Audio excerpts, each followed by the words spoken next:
अच्छा, आज हम लोगों ने शुरू करना है फिजियोलॉजी।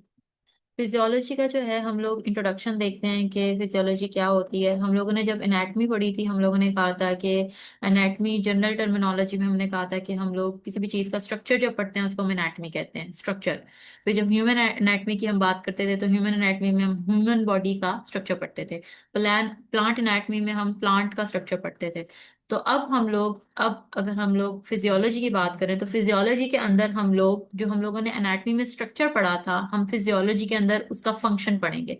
जैसे हम लोगों ने एनाटमी में देखा था कि स्केलेटन क्या है, तो हम लोग फिजियोलॉजी में ये पढ़ेंगे कि वो स्केलेटन काम कैसे करता है।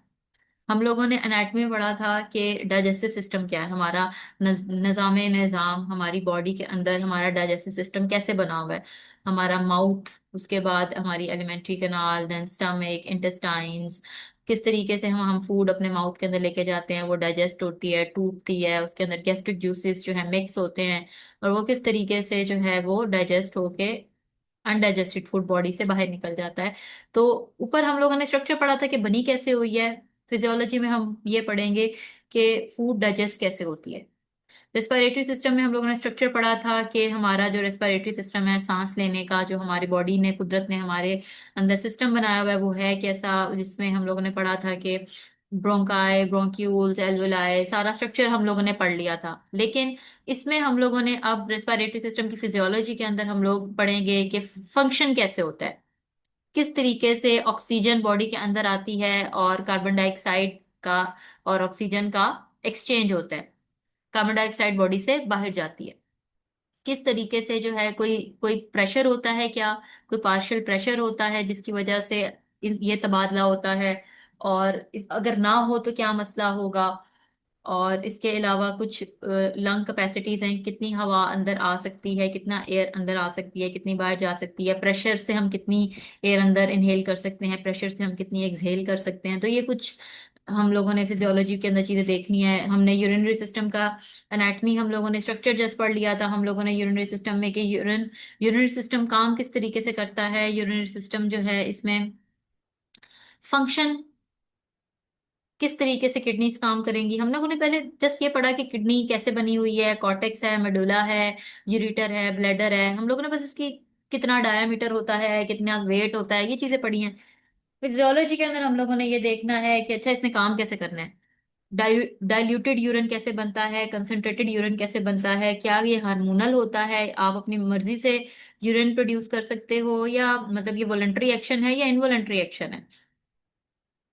अब ये सारी चीजें जो है ना, डाइजेस्टिव सिस्टम वॉलंटरी है या इनवॉलंटरी है, माउथ तक तो वॉलंटरी है, आपने च्यू करना है या नहीं करना ये वॉलंटरी है। उसके बाद स्टमक में भी इनवॉलंटरी हो जाता है, इंटेस्टाइन में भी इनवॉलंटरी हो जाता है। जो चीज स्टमक में और इंटेस्टाइन में चली गई है उसने आगे जाके डाइजेस्ट होना जरूरी है।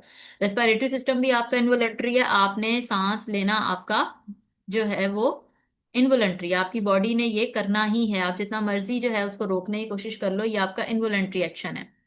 यूरिनरी सिस्टम भी आपके इनवॉलेंट्री एक्शंस के अंदर आता है। फिर आपका कार्डियोवास्कुलर सिस्टम, इसके अंदर आपकी दो चीजें आती हैं, आपका हार्ट और आपकी वेसल्स। हम लोगों ने स्ट्रक्चर पढ़ लिया था हार्ट का, एट्रिया, वेंट्रिकल्स, वेसल्स भी देखनी थी, ऑक्सीजनेटेड ब्लड कैरी करने वाली वेसल्स, डीऑक्सीजनेटेड ब्लड कैरी करने वाली वेसल्स।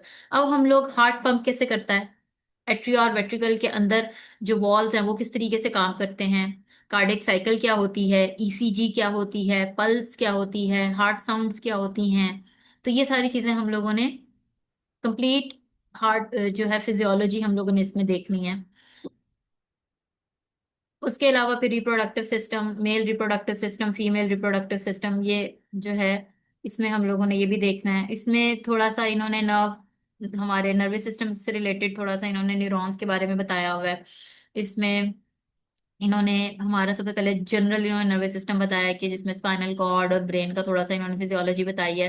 फिर इन्होंने नर्वस सिस्टम में न्यूरॉन का थोड़ा सा बताया, फिर आगे से उसकी क्लासिफिकेशन, के शक्ल की बिना पे क्लासिफिकेशन, काम की बिना पे क्लासिफिकेशन, फिर न्यूरोट्रांसमीटर्स का थोड़ा सा इन्होंने एक्सप्लेन किया है, स्पेशल सेंसेस के बारे में थोड़ा सा इन्होंने एक्सप्लेन किया है, और एंडोक्राइनोलॉजी के हार्मोन्स और उनका हमारी बॉडी पे एक्शन, हमारी बॉडी के डेवलपमेंट में, और ये सारी चीजें जो है हमने किस में पढ़नी है, हमारी फिजियोलॉजी में। अब आपका जो ये एनाटमी एंड फिजियोलॉजी, ये आपका आना है पेपर ए के अंदर। एनाटमी का अलग से आपका 25 मार्क्स का पेपर आना है, जो कि हम लोगों ने एनाटमी कंप्लीट कर ली हुई है। और फिजियोलॉजी का ये जो कंप्लीट बुक है, इसका 25 मार्क्स का पेपर आना है। फिजियोलॉजी देखने में लेंथी है, मुझे ये चीज पता है कि ये लेंथी है, लेकिन आप में से किसी बच्चे ने ये स्किप नहीं करनी। ना मैं ये आपको कहूंगी कि स्किप करनी है, ना ये बच्चे कोई मुझे कहें कि मिस हमें इंपॉर्टेंट चैप्टर्स बता दें, इंपॉर्टेंट टॉपिक्स बता दें। हम इसकी जब तैयारी करेंगे, हम इस तरीके से तैयारी करेंगे कि आपके लिए इजी बनाया जाए इसको, या आपके लिए मुश्किल ना हो।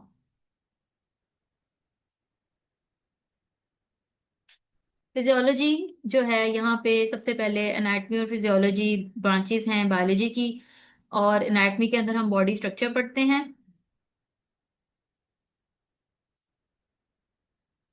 और फिजियोलॉजी के अंदर हम लोग क्या पढ़ते हैं,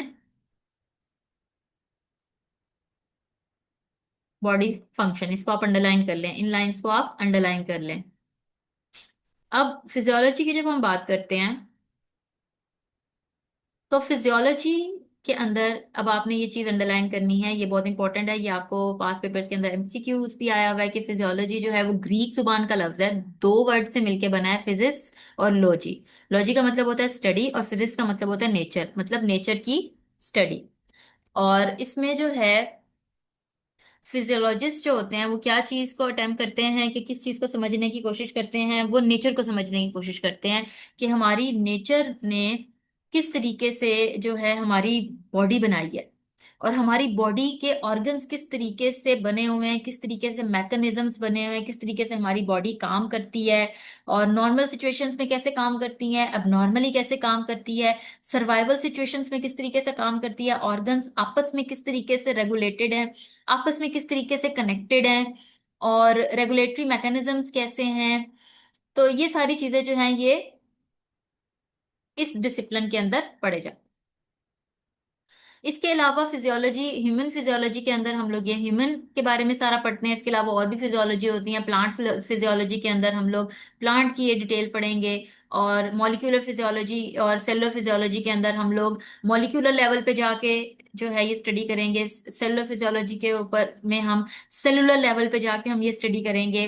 न्यूरोफिजियोलॉजी के अंदर हम लोग न्यूरो साइंसेस को ऐड ऑन करेंगे फिजियोलॉजी के साथ। कार्डियोवास्कुलर फिजियोलॉजी में हम सिर्फ और सिर्फ स्पेसिफिक टू कार्डियोवास्कुलर साइंसेस के साथ रहेंगे, सिर्फ कार्डियोवास्कुलर, जिसमें सिर्फ हार्ट और वेसल्स रहेंगी। और रेस्पिरेटरी फिजियोलॉजी में सिर्फ हम रेस्पिरेटरी सिस्टम की फिजियोलॉजी के साथ लिंक्ड रहेंगे। तो ये हम लोगों का इंट्रोडक्शन था फिजियोलॉजी का, जिसके अंदर मैंने आपको ब्रीफ से सारे चैप्टर्स का इंट्रोडक्शन दे दिया है।